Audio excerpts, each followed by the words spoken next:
A história da Bíblia e dos cristãos.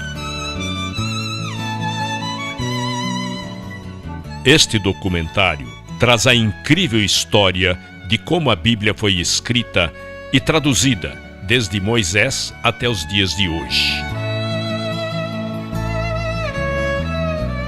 Foi muitas vezes queimada, banida e ridicularizada por décadas, desde a época dos imperadores romanos e monarcas ingleses.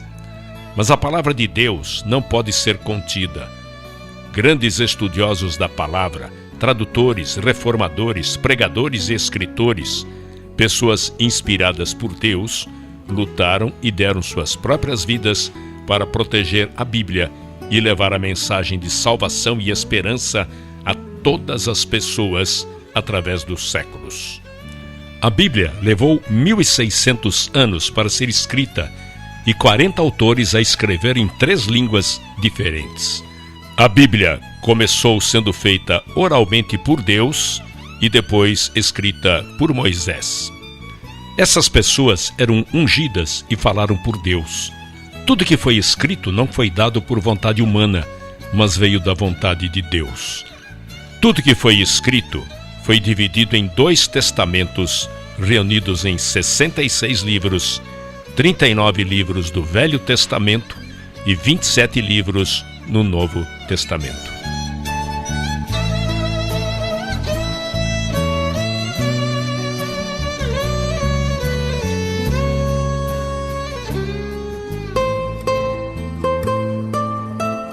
"300 anos antes de Cristo, Cânon, o Velho Testamento. A palavra cânon significa coleção de livros que constituem a Bíblia. A Bíblia antiga no Velho Testamento não difere da que temos hoje. Eles tinham apenas 22 livros na Bíblia, entretanto, eram os mesmos 39 livros que temos hoje no Velho Testamento. Não só os livros de Moisés foram escritos nos anos de 1500 a.C., o livro de Jó foi escrito 400 anos antes disso. Em 586 a.C., quando os babilônios vieram assolar aquela terra, queimaram tudo o que podiam queimar no templo e puseram abaixo todas as rochas que o constituíam. Eles mantiveram os hebreus cativos por 70 anos e quando voltaram do cativeiro, foram espalhados por todo o mundo. Construíram pequenas sinagogas no qual podiam ensinar e dar instruções. Para isto, se fazia necessária uma Bíblia para cada sinagoga, e isto os levou a uma nova constituição, a dos escribas. A escrita era primitiva, e não havia letra minúscula, e nem sinais de pontuação. Não havia espaço entre as palavras, e eles escreviam do lado direito do papel para a esquerda. Eles eram exigentes, se autorregulavam da seguinte forma: podiam usar apenas peles de animais limpos. Cada página não podia ter menos que 48 linhas e nem mais que 60. A tinta usada deveria ser preta e de uma receita especial, e deveriam pronunciar cada palavra em voz alta que estava sendo escrita. Deveriam limpar a caneta e se lavar por inteiro antes de escrever a palavra Jeová. Toda vez que escreviam, deveriam ter uma revisão em 30 dias. As letras, palavras e parágrafos deveriam ser contados.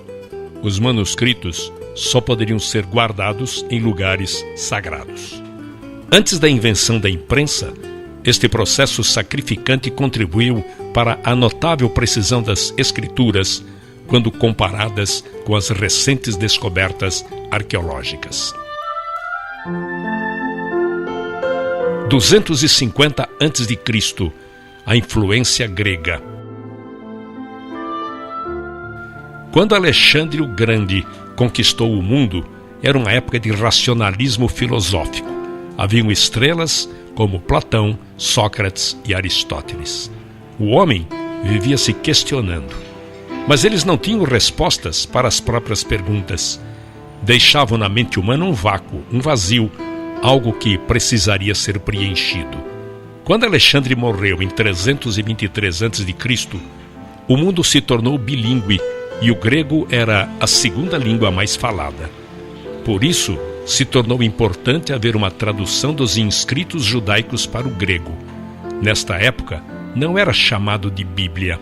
Por volta do ano 285 a.C., havia vários judeus que faziam parte da subcultura egípcia. Demétrios de Palerum, responsável pela mundialmente famosa biblioteca em Alexandria, perguntou ao rei Ptolomeu Filadélfio do Egito se ele conseguiria a tradução da lei judaica para a biblioteca. Para realizar isto, o rei liberou 100.000 escravos judeus que ele tinha em seu domínio e os enviou juntamente com presentes para o sumo sacerdote Eleazar em Jerusalém. Assim, Eleazar fez o seu pedido. Ele desejava que fossem selecionados 6 sábios de cada uma das 12 tribos, somando assim 72 homens. Esses sábios deveriam ir a Alexandria para realizar esta tradução, e assim foram enviados e foram bem recepcionados. Em 72 dias, eles traduziram todo o Torá. Este trabalho ficou conhecido como Septuaginta, que em grego significa 70. Esta tradução, portanto, foi feita antes da vinda de Jesus. No período de 300 a 400 anos antes de Cristo, praticamente não existia mais profetas, e a palavra de Deus era escassa. Por isso, alguns livros escritos neste período foram considerados apócrifos ou não canônicos, por não serem considerados inspirados por Deus. 0 antes de Cristo a 90 depois de Cristo. A compilação do Novo Testamento. Se pegarmos o primeiro século e vermos os fatos, teríamos 3 situações. O primeiro seria o período da verdade viva, no tempo em que Jesus viveu. Suas palavras foram importantes. Ele era poderoso em palavras e atos. Suas palavras eram oráculos e seus atos milagres. O segundo período seria do ano 33 aos 50 depois de Cristo. Eles não se preocuparam em escrever, pois acreditavam que ele voltaria em breve. Mas quando se chega no período de 50 a 90 depois de Cristo, é o período da comunicação escrita. Foi nesta época que certas condições ocorreram que se exigia a escrita de cartas, e estas cartas se tornaram a base do Novo Testamento. Hoje, estes manuscritos do Novo Testamento estão guardados na Universidade de Manchester, na Inglaterra. A Bíblia nos foi dada em fragmentos e os paleógrafos tiveram que juntar vários fragmentos para que tivéssemos uma cópia completa.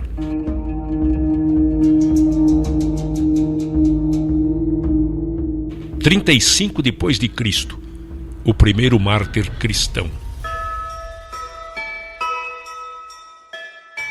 Havia-se passado 7 anos após a ressurreição de Cristo e um problema surgiu entre as viúvas gregas e hebraicas. Selecionaram 7 homens, nos quais chamaram diáconos. Todos possuíam um nome grego. 2 deles se chamavam Filipe e Estevão. Estevão foi diante do Sinédrio acusando de terem assassinado o Messias e, baseado numa passagem de Isaías, afirmava que Deus não habitava em um único lugar. Levantou ira tanto aos saduceus quanto aos fariseus. Eles o apedrejaram. Ele foi o primeiro mártir. Desde então, muitos cristãos passaram a ser apedrejados e martirizados. 45 a 68 depois de Cristo. Os inscritos de Paulo. Paulo abriu caminho para as igrejas dos gentios. Seu trabalho foi incansável por 30 anos. Escreveu a grande maioria das epístolas do Novo Testamento, muitas delas escritas na prisão. Foi muitas vezes chicoteado e morreu nas mãos do imperador Nero. Pedro foi crucificado, embora não se achasse digno de ser crucificado da mesma maneira que foi Jesus. Tomé morreu queimado na Índia por causa da sua fé. O único apóstolo que escapou do martírio foi João. Todos os outros autores do Novo Testamento ou foram crucificados, mortos pela espada, açoitados, decapitados ou queimados vivos.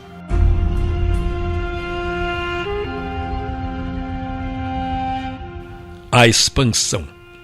Entre os anos 100 e 450 depois de Cristo, houve uma grande expansão do cristianismo em Roma. Havia em Roma muitas congregações separadas, mais de 40 congregações, encontradas logo após a última perseguição. Nesta época, os cristãos poderiam ser encontrados no Império Romano como na distante Inglaterra. Nesta época, cresciam não só numericamente, mas penetravam verticalmente através de cada segmento social.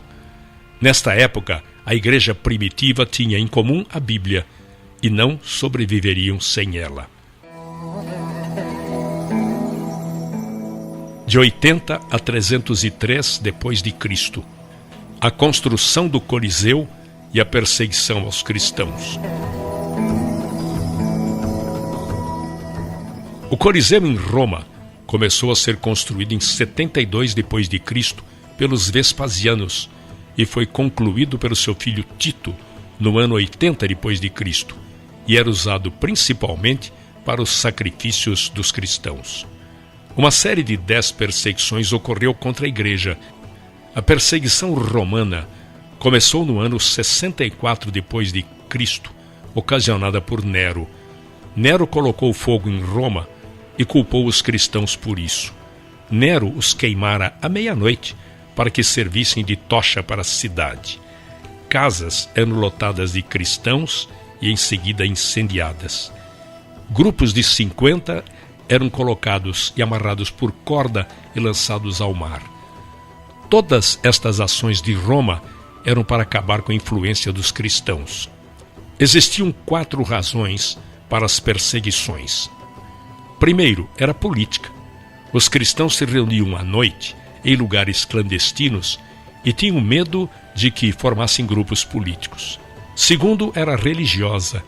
Eles se recusavam a oferecer incenso no altar para César. Terceiro, social. Eles tinham uma maneira de vida distinta. Acreditavam que todos os homens eram iguais. Para os romanos, era Nero numa extremidade e o restante da população na outra extremidade da escala social. Quarto, razão financeira. Os romanos viviam também de fabricar estátuas e esfinges, pequenas imagens de idolatria da deusa Diana.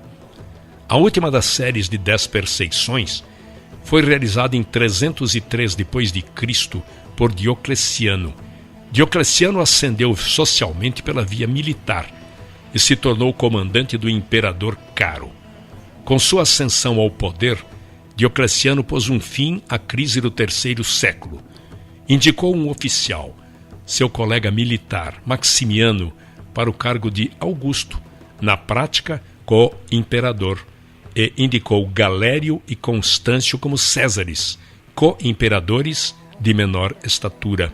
Sob este sistema de tetrarquia, ou governo de 4, cada imperador tinha autoridade sobre 1/4 do império, embora fosse um governo conjunto.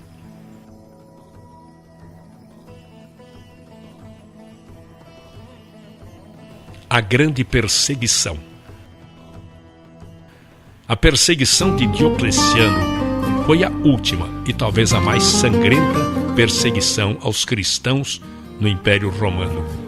Em 303, estes imperadores, os tetrarcas, emitiram uma série de éditos em que revogavam os direitos legais dos cristãos e exigiam que eles cumprissem as práticas religiosas tradicionais. Ele decretava fim de todas as reuniões, deposição de todos os oficiais, o encarceramento de todos aqueles que insistiam com a desobediência. Todos os livros escritos deveriam ser confiscados e queimados. Houve uma grande destruição dos escritos nesta época. Exigiam o sacrifício universal, ordenando a realização de sacrifícios às divindades romanas.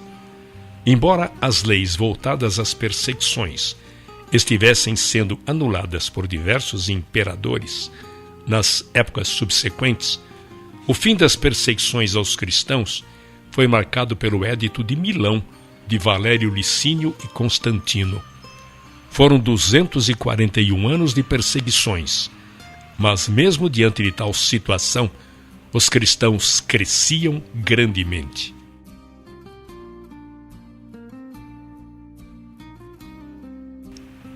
O fim das perseguições.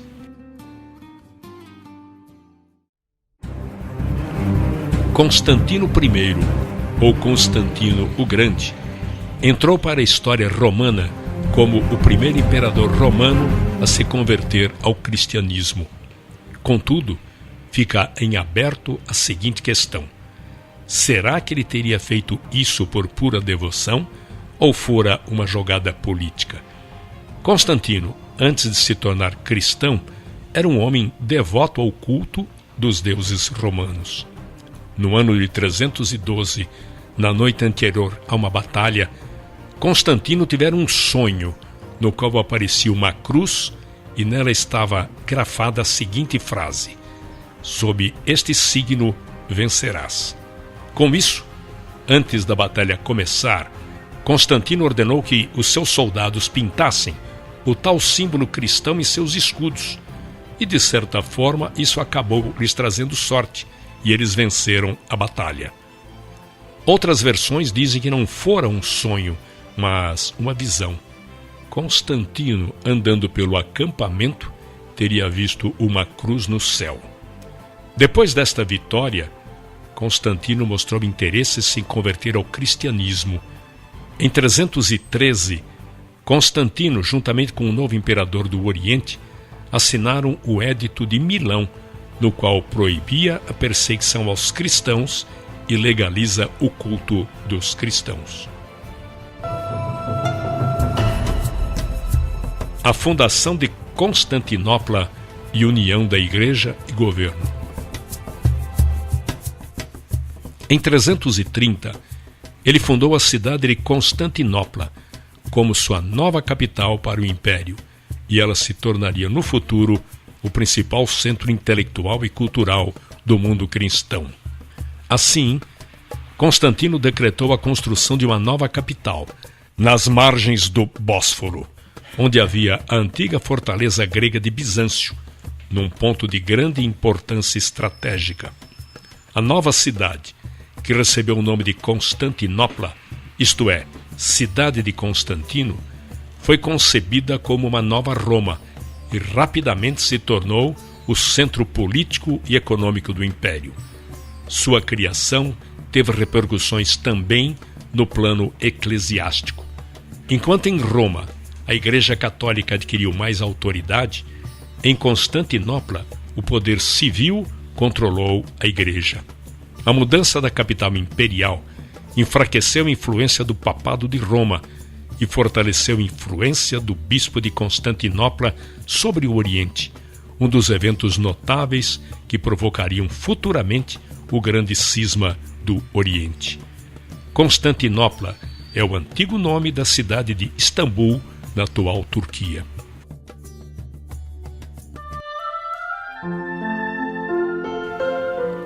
367 a 397 depois de Cristo, a canonização da Bíblia.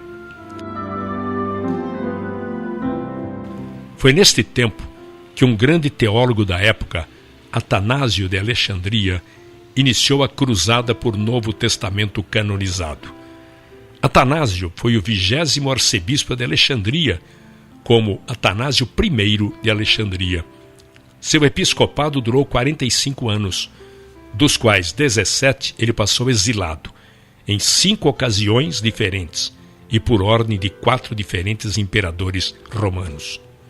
A palavra cânon significa régua, quadro de medidas, um nivelador ou pesos ideais para equilibrar uma balança. Em relação à Bíblia, significa a regra usada para determinar se um certo livro poderia ser medido satisfatoriamente de acordo com um padrão. A palavra foi primeiramente utilizada por Atanásio no século IV.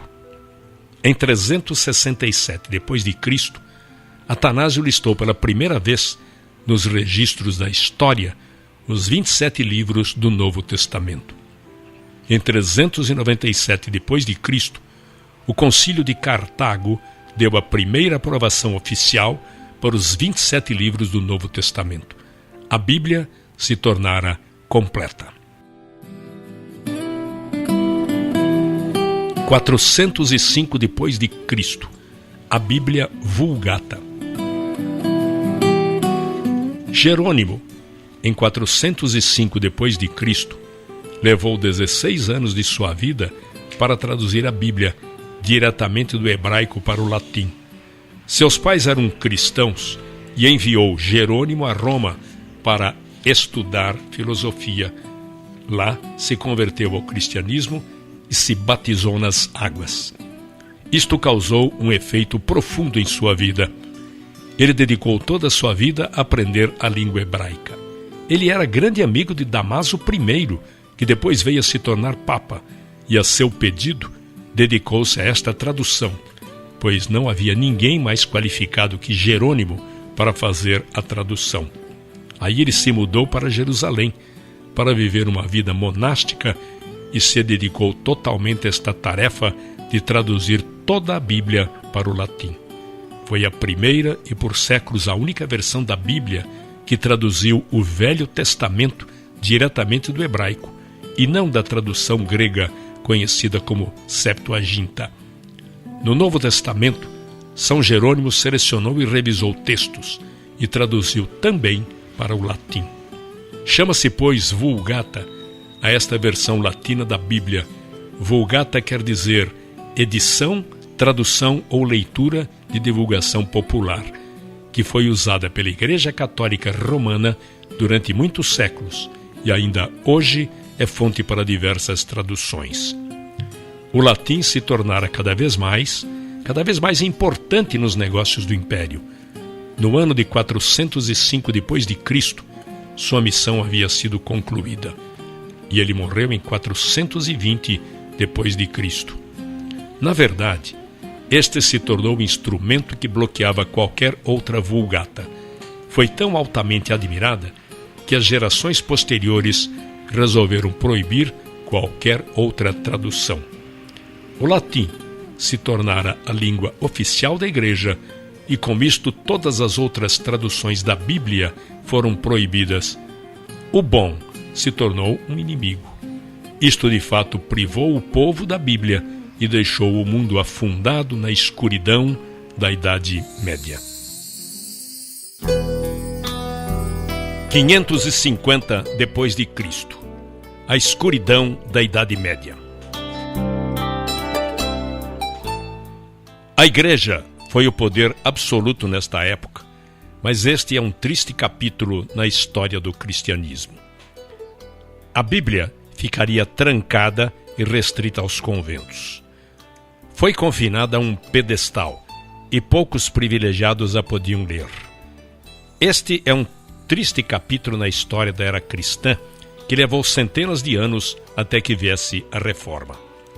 Enquanto isso, a Igreja era consumida com seus objetivos políticos e isto resultou nas cruzadas e outras atrocidades.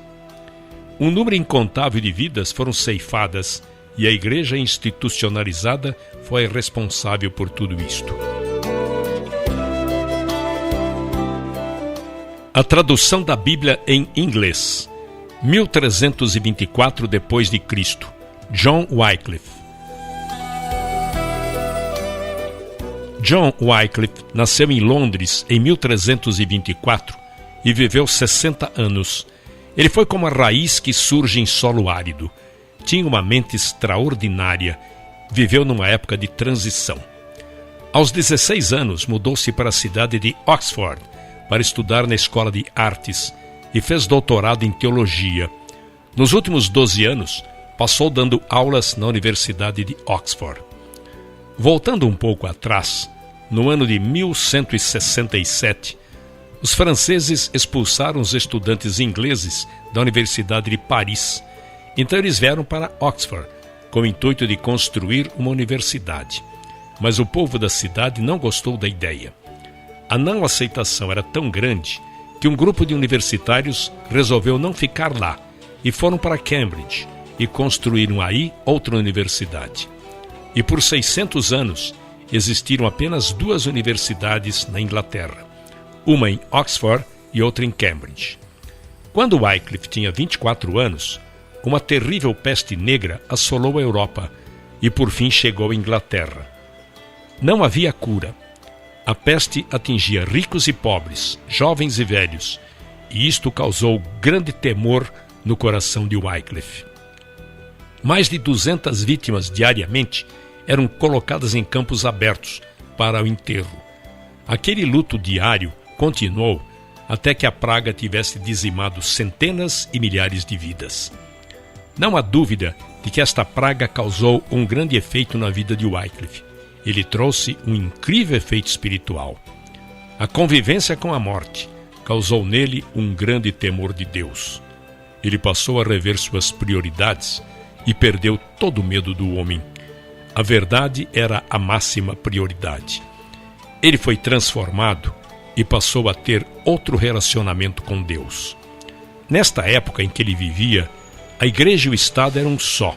Com isso, todos os dízimos que eram entregues à igreja iam para o Estado, e o Estado fazia as indicações de quais ministros iriam para as várias paróquias. Ele se tornou um reformador. Segundo ele, o que era certo, e o que era errado, errado, e discordava das muitas práticas da igreja. Assim, nasceu o reformador. 1351 a 1372 depois de Cristo, a Guerra Fria.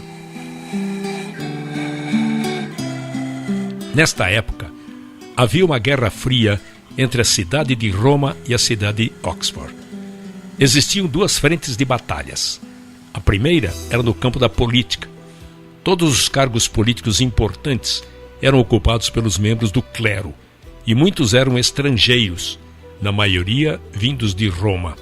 Recebiam altos salários que levavam embora para Roma. Muitos nem tinham pisado em solo inglês e recebiam altos salários que eram levados até eles.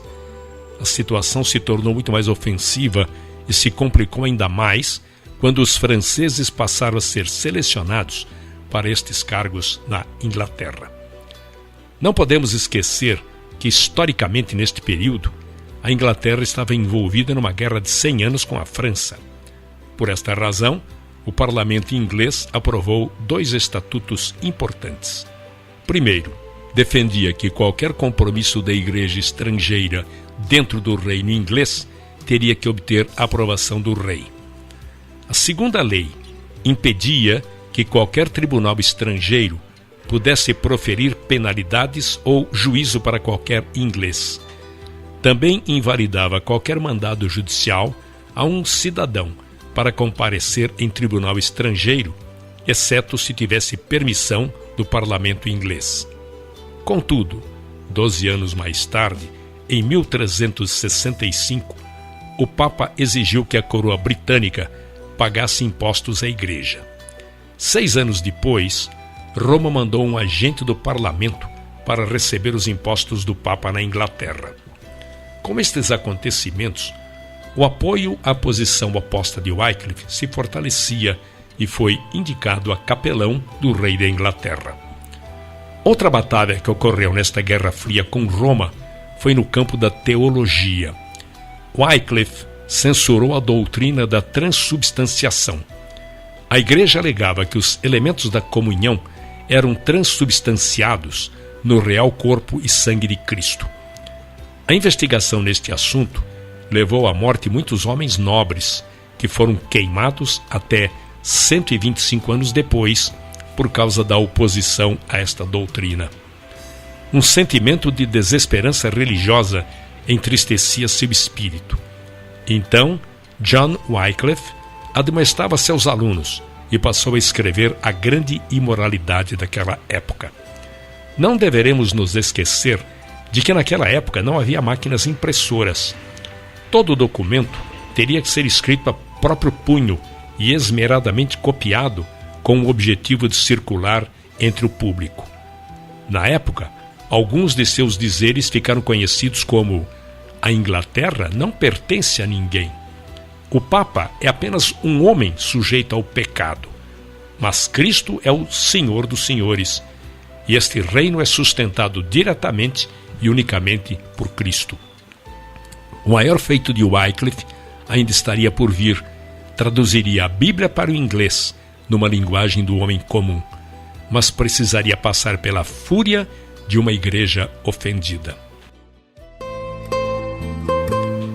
1382 depois de Cristo, a primeira Bíblia em inglês. Em 1378, Wycliffe e alguns de seus discípulos começaram a traduzir a Bíblia para o inglês. É impossível estimar o valor desta obra notável.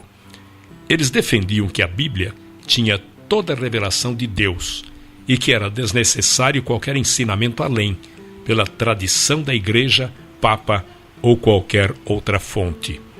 Além disso, qualquer outra autoridade, tradição ou papas deveriam ser analisados através das Escrituras, que tivessem livre acesso à Bíblia para todos os cristãos até aos plebeus, e por fim que a Bíblia fosse traduzida para a linguagem comum do povo.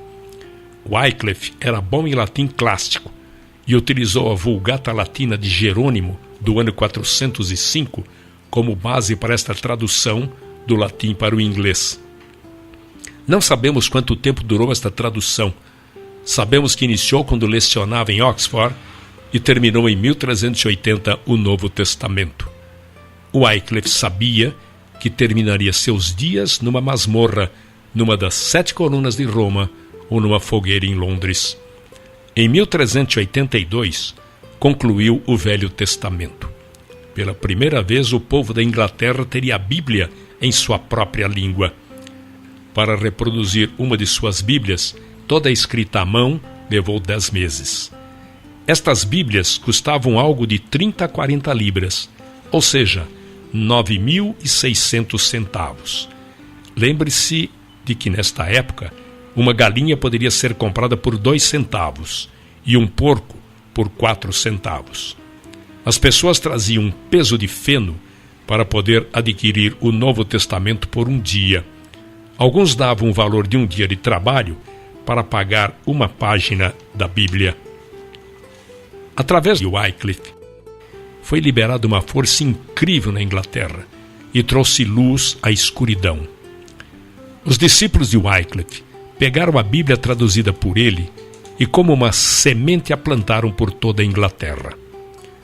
Em 1428, seus ensinamentos se alastraram de tal forma que a Igreja censurou seus escritos, desenterraram seus ossos, os queimaram e os lançaram num rio.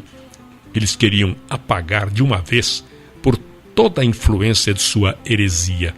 A partir deste evento, a palavra de Deus atingiu os confins da terra na época. As suas ideias tiveram grande influência no continente europeu. Alguns de seus discípulos e alunos de Oxford levaram cópia para Boêmia, onde hoje é a Tchecoslováquia. Lá foi o berço de um grande movimento cristão, conhecido como Irmãos da Morávia, ou Igreja dos Moravianos. 1395 a 1536 depois de Cristo. Mártires da Bíblia. Após a morte de Wycliffe, seus seguidores continuaram a seguir independentes da Igreja Romana. Eles acreditavam no sacerdócio de todo e qualquer fiel, que era perfeitamente possível realizar sacramento sem autoridade de um bispo. E além disso, havia um tremendo contraste entre os seguidores de Wycliffe e os sacerdotes romanos. Os seguidores de Wycliffe eram pessoas pobres. Os sacerdotes romanos tinham uma opulência que os tornavam claramente contrastantes. Quando saíam para pregar, pregavam usando a linguagem do povo. Já os sacerdotes romanos realizavam os cultos na língua morta do latim. Isto proporcionou que a Bíblia fosse rapidamente disseminada na Inglaterra. tornaram-se tão fortes e corajosos que passaram a pregar cartazes com lemas em todos os lugares. Em 1395, fizeram uma solicitação ao Papa para abolir o celibato, a transubstanciação, as preces aos mortos e oferendas às imagens. Na verdade, eles pegaram um folheto escrito por Wycliffe sobre as 12 conclusões e os pregaram em todos os locais públicos, incluindo a Catedral de São Paulo e a Abadia de Westminster. Isso causou um alvoroço entre os bispos e o clero e significava uma blasfêmia contra a Igreja. Em 1399, o bispo de York associou-se ao rei Henrique VI. Foi ele quem indicou e colocou a coroa neste novo rei. E disse para ele que, para consolidar o trono, teria que conciliar o clero e sacrificar os lollardos. Lollardos era um termo ofensivo dado aos seguidores de Wycliffe e significava resmungões. O rei Henrique respondeu que seria o protetor da igreja.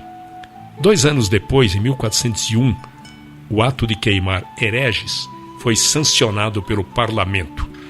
Após 2 dias da aprovação deste projeto de lei, começaram a acender fogueiras nos campos de Londres para que queimassem vivos aqueles que não se retratassem. Um enorme, nobre exército de cristãos morreu queimado por exercerem sua fé por toda a Inglaterra durante os próximos anos. Mesmo assim, 125 anos mais tarde, os cristãos ainda eram tão numerosos e ativos quanto foram na época de Wycliffe e começaram uma reforma que literalmente viraria a Europa de cabeça para baixo.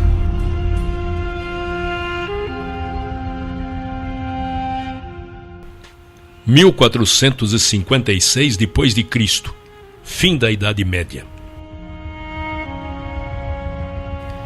O fim da Idade Média e o início do Renascimento são os marcos desse período. Politicamente, houve a queda de Roma e Constantinopla, a descoberta da América em 1492. Religiosamente, um marco foi a conversão de Constantino e a publicação de um Novo Testamento em grego. A queda de Constantinopla foi um evento histórico que, segundo alguns historiadores, marcou o fim da Idade Média na Europa e também decretou o fim dos últimos vestígios do poderoso Império Romano, agora dividido e chamado de Império Bizantino. A conquista da capital Constantinopla pelo Império Otomano, sob o comando do sultão Maomé II, ocorreu em 29 de maio de 1453. A cidade de Constantinopla foi renomeada oficialmente para Istambul pela República da Turquia em 1930. Apenas 3 anos após a queda de Constantinopla, a primeira Bíblia foi impressa em Mayence, na Alemanha, em 15 de agosto de 1456. E o responsável por isso foi um homem chamado Johannes Gutenberg. Este foi um grande marco na história da humanidade, pois durante milênios a escrita restringia-se a modos de réplicas muito limitadas, como os papiros egípcios, os ideogramas chineses, cujo acesso era restrito a pequenos grupos de pessoas, geralmente escribas. O primeiro livro publicado por Gutenberg foi a Bíblia. Já não era necessário copiar à mão, palavra por palavra, como se fazia até então. Fazia-se um molde com os caracteres móveis, e a partir dele imprimiam-se quantas cópias quisessem. 30 anos após a morte de Gutenberg, suas máquinas já estavam espalhadas por toda a Europa, nas grandes cidades.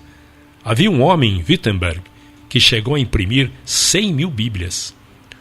Um dos maiores humanistas desta época do Renascimento nasceu em 1467, de nome Erasmo.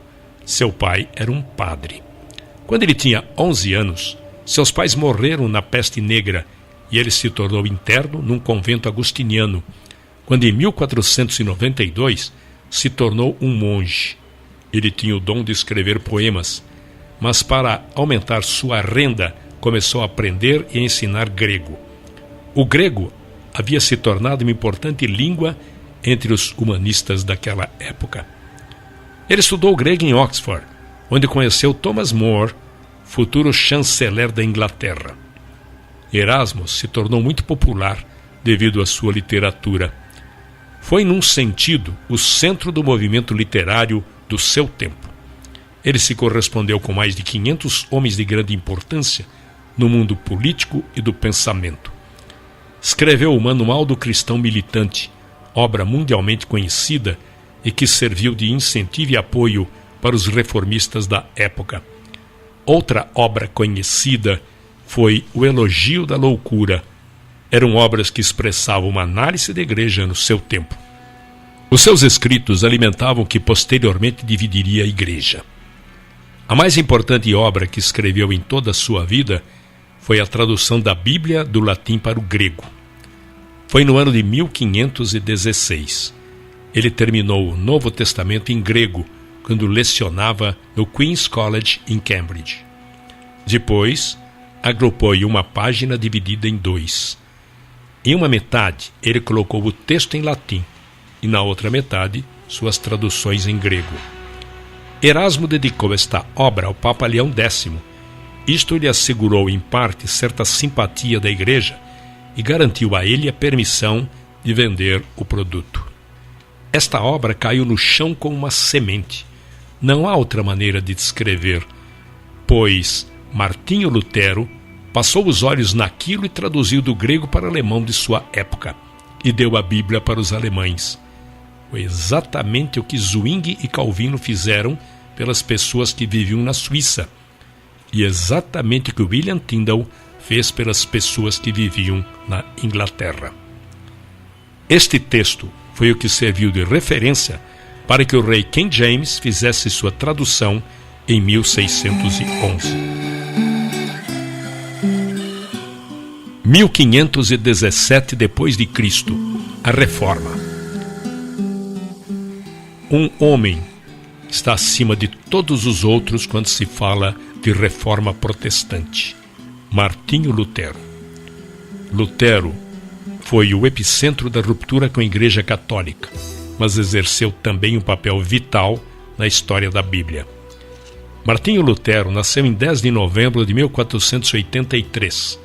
Entrou para o monastério agostiniano, onde obteve o grau de bacharel em artes. Um ano depois, fez seus votos para se tornar professor de literatura bíblica. Lutero se indignou com muitas práticas exercidas pela Igreja Católica. Por exemplo, uma delas era a venda de indulgências. As indulgências eram uma forma de penitência paga. As pessoas compravam um pedaço de papel que lhes permitia o direito de cometer pecados. O grau de cada um era determinado pelo preço que pagavam. Foi a combinação desta e de muitas outras coisas que resultaram nas 95 teses afixadas na porta da igreja de Wittenberg em 1517. Nestas teses, ele atacava veementemente a igreja e discordava de qualquer doutrina que não fosse fundada nas Escrituras. Na Alemanha, em 1521, Lutero queimou publicamente a bula papal e a sua literatura se tornou bastante ativa. A obra mais importante de Lutero foi a tradução do Novo Testamento em grego de Erasmo para o alemão. Lutero não foi o único responsável pela reforma europeia. João Calvino foi o responsável por traduzir a Bíblia para o povo da Suíça. Se o luteranismo ou protestantismo nasceu em Wittenberg, então o presbiterianismo nasceu em Genebra. João Calvino era um teólogo francês, nascido em 10 de julho de 1509. Foi um humanista, nunca foi ordenado sacerdote. Depois de seu afastamento da Igreja Católica, foi porta-voz do movimento protestante, pregando em igrejas e acabando por ser reconhecido por muitos como padre. Fugiu para Genebra em 1536, onde faleceu em 1564. Genebra tornou-se definitivamente um centro do protestantismo europeu, e João Calvino permanece até hoje uma figura central na história da cidade e da Suíça. Quando Martinho Lutero escreveu suas 95 teses, em 1517, Calvino tinha 8 anos de idade e a forma de protestantismo que ele ensinou e viveu é conhecida pelo nome de calvinismo. Calvino era incomparável na área da doutrina.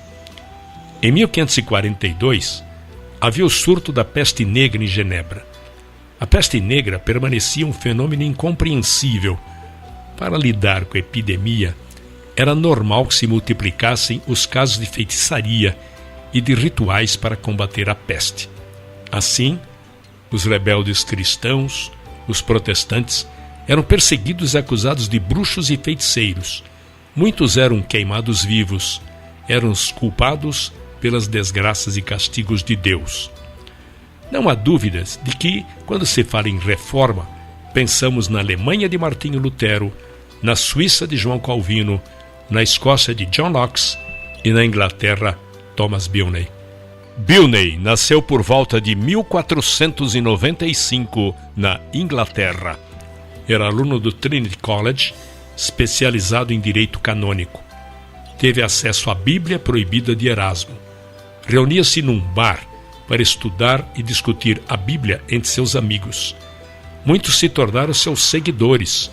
Um deles chamava-se William Tyndale, que posteriormente veio traduzir o Novo Testamento do grego para o inglês. William Tyndale foi um pastor protestante, mestre em artes pela Universidade de Oxford.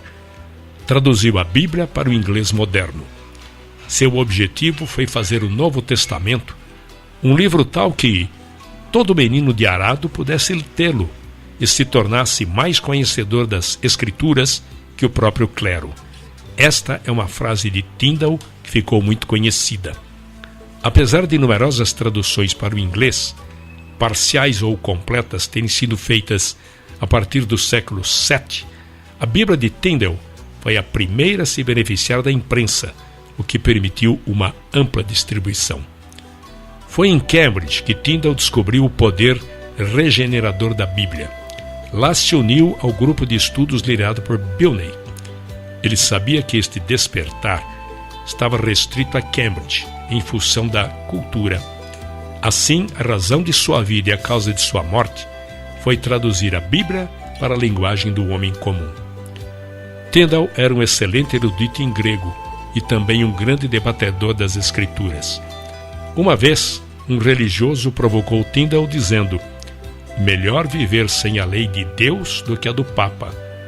Tyndale retrucou: eu desafio o Papa e todas as suas leis, se Deus poupar minha vida por muitos anos, e farei com que um menino que conduz o arado saiba mais sobre as Escrituras do que você.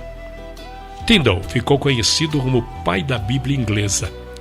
Apelou para o bispo de Londres para que revogasse a lei contra os lollardos, que proibia o uso da Bíblia que não fosse latim, mas foi em vão. Tyndale então resolveu se exilar na sua terra natal e rumou para Wittenberg, na Alemanha, para terminar a tradução do Novo Testamento. Lutero e Tyndale ficaram amigos e ligados pelo mesmo lema, só nas Escrituras. A cidade se tornou um refúgio para o foragido. Em 1525, finalmente, conseguiram imprimir clandestinamente no interior da Alemanha algumas destas cópias finalizadas do Novo Testamento. Acharam que seria mais fácil contrabandear estes livros dentro de sacos de farinha que estavam sendo importados pela Inglaterra. Assim, milhares destas Bíblias de Tyndale estavam atingindo a costa da Inglaterra. Tyndale defendia as teses da Reforma Protestante, muitas das quais eram consideradas heréticas, primeiro pela Igreja Católica, depois pela Anglicana. As Bíblias, traduzidas por Tyndale, foram proibidas e banidas pelas autoridades. E o próprio Tyndale foi queimado na fogueira no ano de 1536 em Bruxelas, atual Bélgica, sob a instigação do rei Henrique VIII. Suas últimas palavras enquanto queimava foram: Senhor, abra os olhos do rei da Inglaterra, o que de fato aconteceu anos depois. 1526 depois de Cristo. queime-os.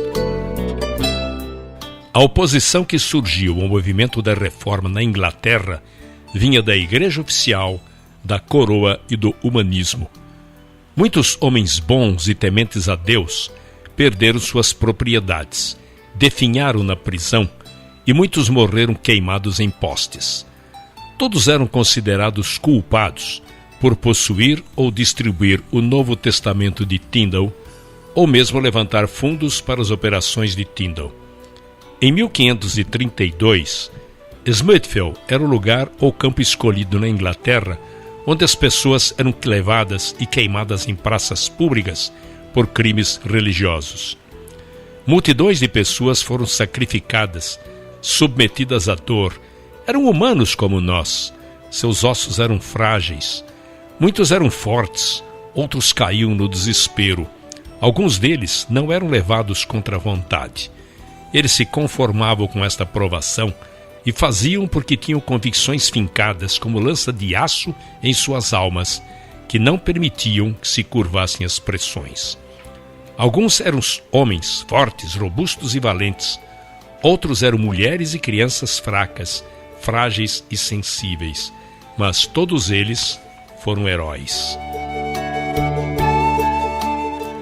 1534 d.C., o rei, chefe supremo da Igreja na Inglaterra.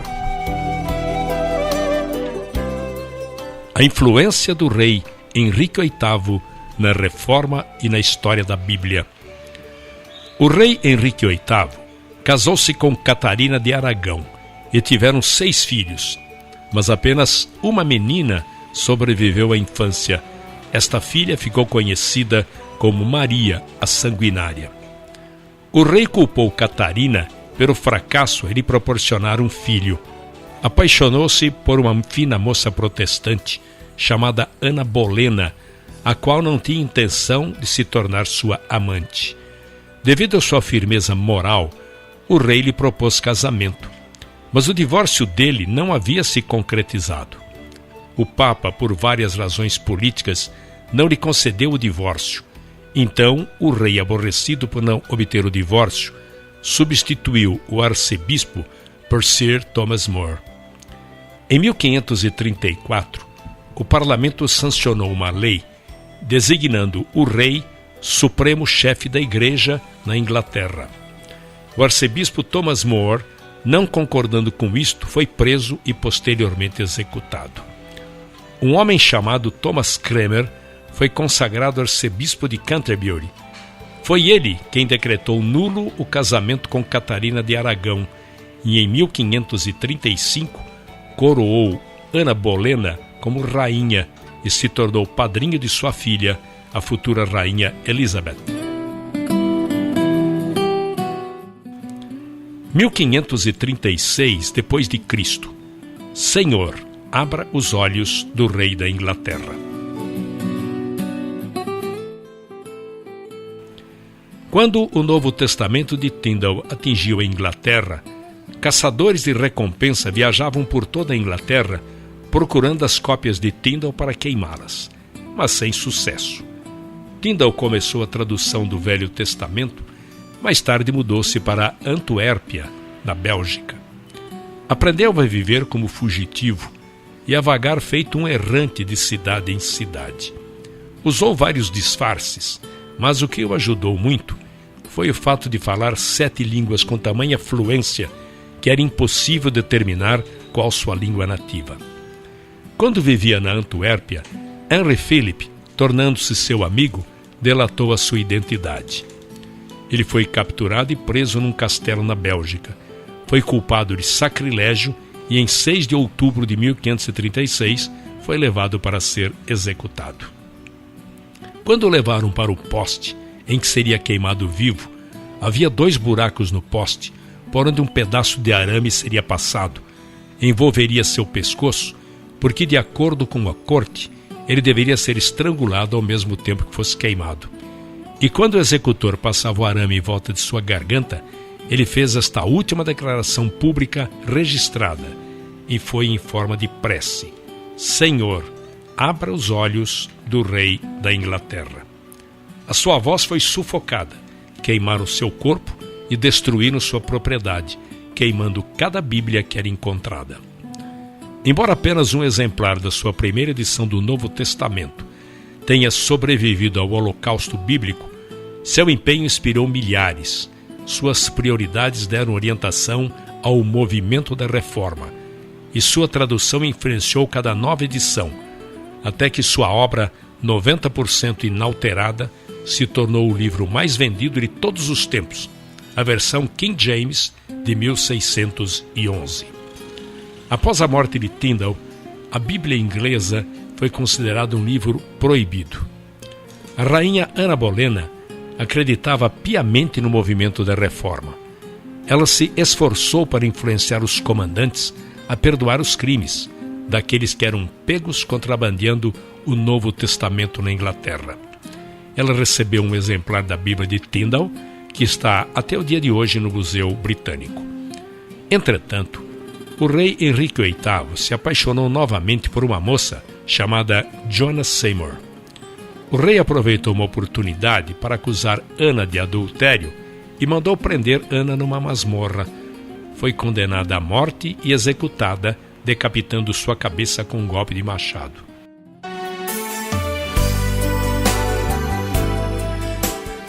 Em 1538 d.C., a primeira Bíblia autorizada. Embora Tyndale não tenha concluído a tradução do Velho Testamento, John Roger, com a alcunha de Thomas Matthews, concluiu o trabalho. Depois enviou os manuscritos para um editor inglês.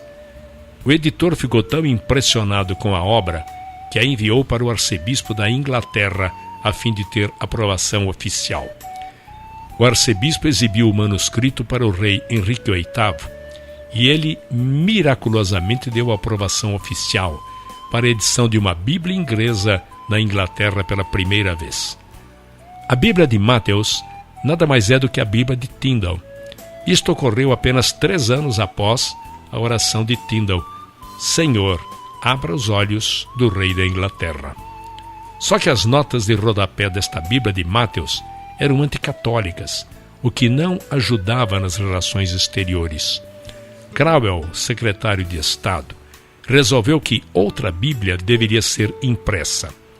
Miles Coverdale, um revisor da Antuérpia, suavizou as notas de rodapé da Bíblia anterior e, em 1539, publicou a Bíblia Grande.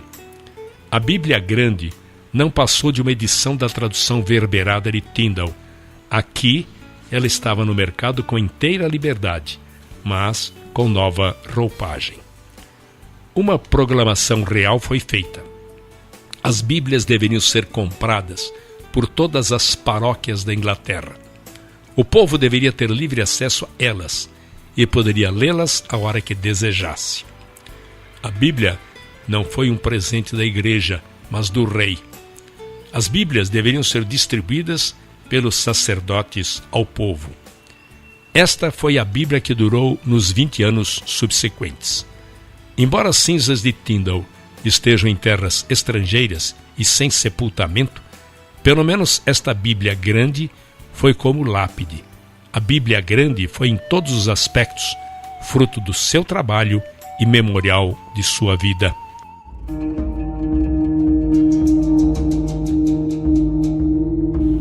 A ira de Maria Sanguinária. Henrique VIII foi marido de 6 mulheres, amante de muitas concubinas e pai de muitos filhos ilegítimos. Apenas 3 filhos legítimos sobreviveram à infância: Maria, Elizabeth e Eduardo. Em 1546, Eduardo se tornou herdeiro do trono aos 9 anos de idade. Tinha ele influência da doutrina reformadora e era um verdadeiro protestante. Contudo, sua saúde era fraca e após 6 anos no trono, faleceu. A filha mais velha, Maria, assumiu ou herdou o trono. Foi totalmente oposta ao seu irmão.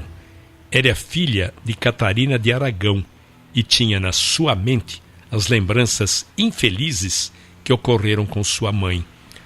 Como o casamento de sua mãe foi considerado ilegal, ela foi tida como filha bastarda. Muitas vezes serviu de dama de companhia a sua irmã Elizabeth. Tinha 20 anos de idade quando sua mãe morreu. Teve uma vida muito atormentada. Maria apresentava um temperamento dócil no início do seu reinado, mas as atitudes e pressão mudaram. O fervor religioso se tornou evidente. Uma nuvem negra pairou sobre a causa dos reformistas na Inglaterra. Ela jurou vingança ao arcebispo Cranmer, que havia aprovado o divórcio de sua mãe com o rei, tornando-a ilegítima e mudado a religião da Inglaterra para o protestante. Prendeu todos os bispos que apoiaram seu pai. A leitura da Bíblia voltou a ser proibida na Inglaterra. E muitos reformadores migraram para outros países da Europa, como Genebra, na Suíça, pois muitos estavam sendo perseguidos, presos e queimados na Inglaterra. Alguns anos mais tarde, após mais de 300 pessoas terem sido condenadas à morte na fogueira, Maria Sanguinária morreu devido a uma enfermidade. Em 17 de novembro de 1558, Elizabeth, sua meia-irmã, subiu ao trono. Elizabeth repetiu tudo que seu meio-irmão Eduardo tinha feito. Cada paróquia deveria ter um exemplar da Bíblia completa e suspendeu a perseguição aos cristãos.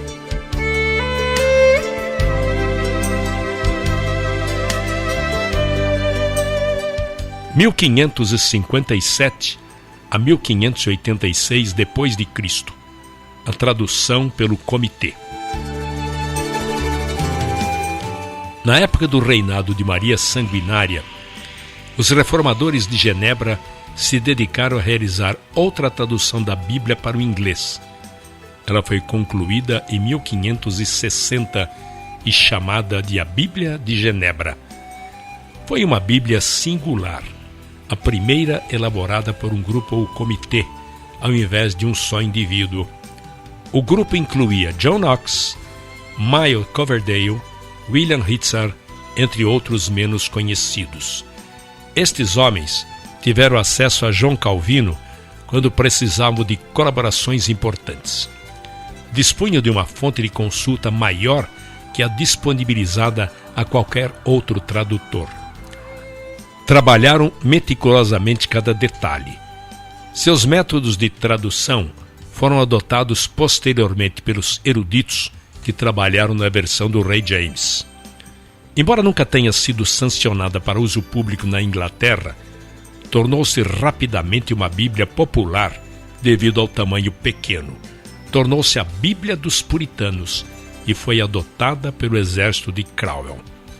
Em 1559, Elizabeth, agora rainha, nomeou Matthew Park como arcebispo de Canterbury. Ele era professor da faculdade de Corpus Christi em Cambridge e, graças à sua insistência, surgiria uma nova Bíblia inglesa. Ela foi chamada de a quarta revisão da Bíblia de Tyndale. Também foi fruto de um comitê de 8 a 9 bispos e se tornou conhecida como a Bíblia dos Bispos. Achava-se que ela seria necessária devido à crescente busca pela Bíblia de Genebra. Na verdade, a Bíblia de Genebra estava tomando lugar na versão autorizada, que era a Bíblia Grande, e em segundo lugar, diminuía a autoridade dos bispos. Quando a rainha Elizabeth assumiu o trono e os reformadores voltaram a viver na Inglaterra, um movimento chamado Puritanismo teve início, resultado da influência de Calvino. O resultado foi a busca de uma nova maneira de administrar a igreja, pois estavam derrubando o respeito que as pessoas deviam ao clero. Então, o arcebispo Matthew Park achava que esta nova tradução poderia restaurar o seu prestígio. Esta tradução seguiu a Bíblia Grande nas partes históricas, e os livros proféticos carregavam a nítida influência da Bíblia de Genebra. Era onerosa e pesada. Seus termos eclesiásticos não eram apropriados ao homem comum. A Bíblia dos Bispos durou 40 anos, teve 20 edições, e foi considerada a mais fraca de todas as Bíblias. –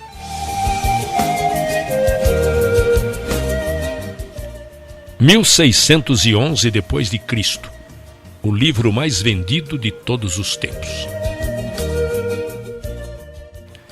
Elizabeth morreu, e como não deixou filhos, Jaime VI da Escócia, filho de Maria Stuart, se tornou herdeiro do trono inglês. Foi criado com fortes convicções protestantes e convertido por John Knox, era presbiteriano por convicção. Um grupo de pessoas lhe entregou uma petição milenar e tratava de uma petição de 800 puritanos, no qual pediam ao rei que abolisse certos rituais religiosos. Isto levou Jaime, primeiramente, a fazer uma investigação sobre estas solicitações, que supostamente estariam em desacordo com a Igreja. Em 1604, o Dr. John Reynolds, líder do grupo puritano, alegou que a existência da Bíblia dos bispos era a confirmação da inferioridade de outras traduções, quando comparada com a edição de Genebra. Seu argumento era incontestável. Ou a Bíblia de Genebra passaria a ser a versão autorizada, ou teria de ser elaborada uma edição melhor. A última sugestão mexeu com a vaidade do rei, e assim, em 22 de junho de 1604, o rei anunciou a escolha de 54 homens que trabalhariam sob a liderança de William Bancroft, bispo de Londres. O trabalho só começou 3 anos depois, com a nomeação de 47 tradutores. Eles foram divididos em 3 grupos, segundo os centros acadêmicos da Inglaterra: Oxford, Cambridge e Westminster, 2 comitês em cada local. Os livros foram separados e cada homem elaborava sua própria tradução. Em seguida, ela era submetida aos outros membros do grupo. Posteriormente, passava pelo crivo dos outros 5 comitês. Depois de revisada, era mandada a um comitê, composto por 12 maiores eruditos, que chegavam a uma conclusão na revisão final. Foi a maior tradução da época, obra dos grandes estudiosos daquela geração. Os conhecimentos do grego e do hebraico ampliaram-se intensamente. Este livro foi considerado a maior obra-prima da literatura inglesa, sem paralelo nas gerações anteriores e até mesmo posteriores. A Bíblia estava destinada a ser o livro mais vendido de todos os tempos. –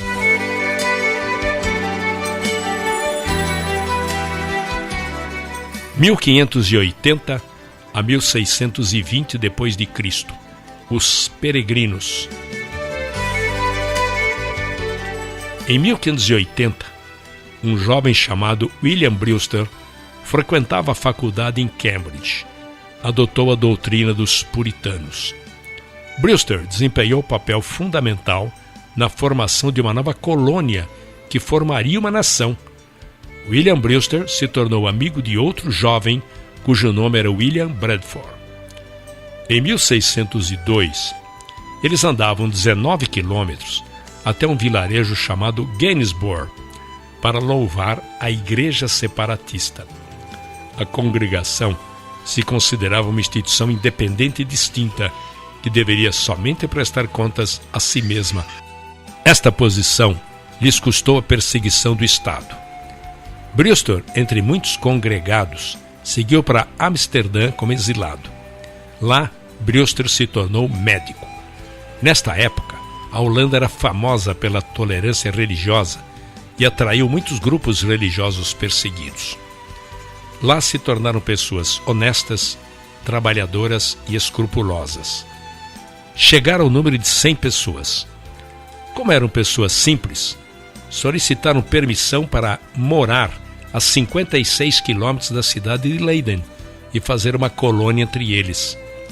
A permissão foi dada e permaneceram neste vilarejo próximo a Leiden pelos 11 anos seguintes. Foram modelo de caráter, chegaram ao número de 300. No decorrer do tempo, ficou evidente que teriam de se mudar mais uma vez. Eram muitos os fatores. Era difícil ganhar a vida nesse novo mercado.